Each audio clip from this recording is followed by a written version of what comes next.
Hello po guys, kamusta kayo dyan? Magandang buhay po sa inyo. Ako naman po si Kuya Joe. Mapapansin nyo mga kaibigan po mga guys. So gumagawa po tayo ng mesa. Mapapansin nyo dyan, binaklas ko yung aking pinaka-temporary yung mesa. At saka magpapalit tayo ng bagong mesa. Yung pinaka-malapad po guys. So para po yung malalaki pong ating ginagawa at is kaya po dyan. So abangan nyo po guys, meron po tayo dyan may project na po ako dyan.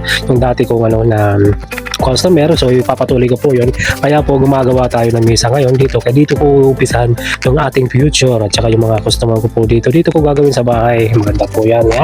So gumagawa po tayo ngayon, so bago lahat po dyan.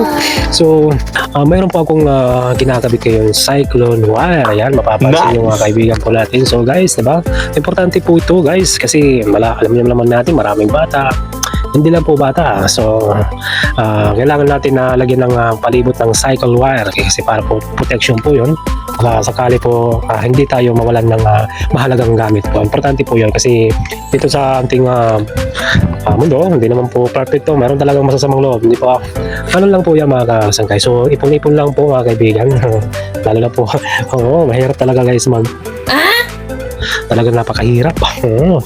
Ayan, so di ba?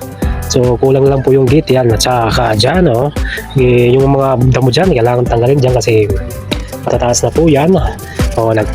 Yan, mapapansin nyo ka-cyclone wire po ako sa palibot yan. So temporary lang muna dyan guys kasi wala pa tayong budget na malaki-laki. Importante mag-umpisa po tayo sa ating gawain. Yan po guys, so mapapansin nyo dyan gamit ko yan, mapapakita nyo diba?